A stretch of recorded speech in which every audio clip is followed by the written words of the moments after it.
Hello everyone. Today we'll be discussing about dural venous sinus. So we'll be dealing with its introduction, types, and later discuss some important sinuses.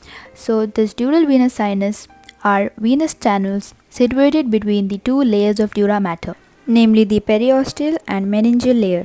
These venous channels are valveless and hence allow bidirectional flow of blood and helps in maintaining equilibrium of venous pressure within the skull.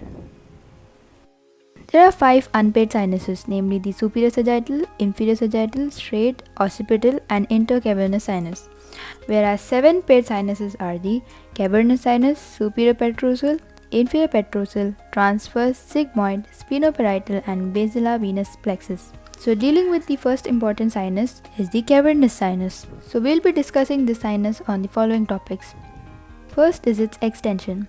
This sinus extends from the medial end of superior orbital fissure towards its anterior side, and towards its posterior side it extends to apex of petrous temporal bone. Next is its relation. Above or superior to this sinus lies the optic chiasma or the optic tract and internal carotid artery. Towards the inferior or below the sinus lies the junction between the body and greater wing of sphenoid, and also the foramen lacerum. Towards the medial aspect of this sinus lies two things. One is the pituitary gland and second is the sphenoidal air sinus. Towards its lateral lies temporal lobe and trigeminal ganglion. As mentioned earlier, anteriorly it is bounded by superior orbital fissure and the apex of orbit, while posteriorly it is bounded by apex of petrous temporal bone.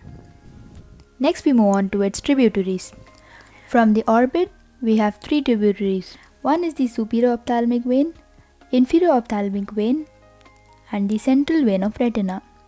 From meninges it is the sphenoparietal sinus, and from brain we have superficial middle cerebral vein and the inferior cerebral vein.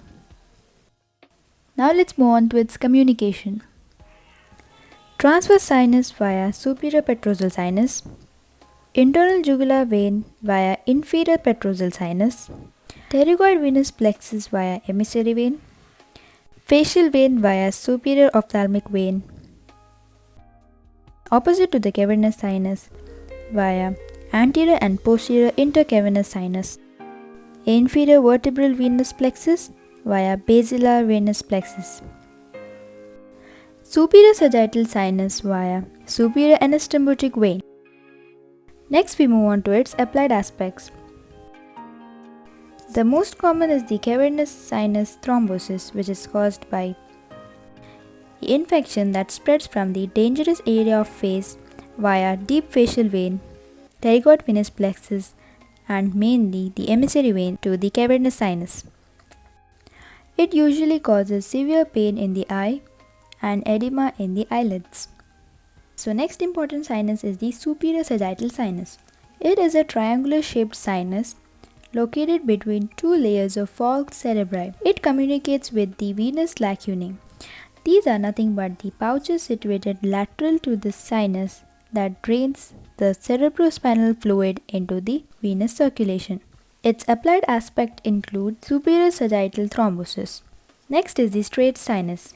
It is formed by the union of inferior sagittal sinus and great cerebral vein at the internal occipital protuberance. This sinus continues as the transverse sinus.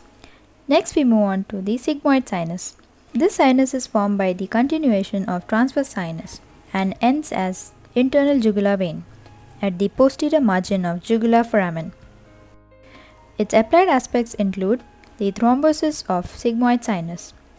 This brings me to the end of my video. If you find this video useful, do like, share and subscribe. Comment below which topics do you want me to do next. See you in the next video.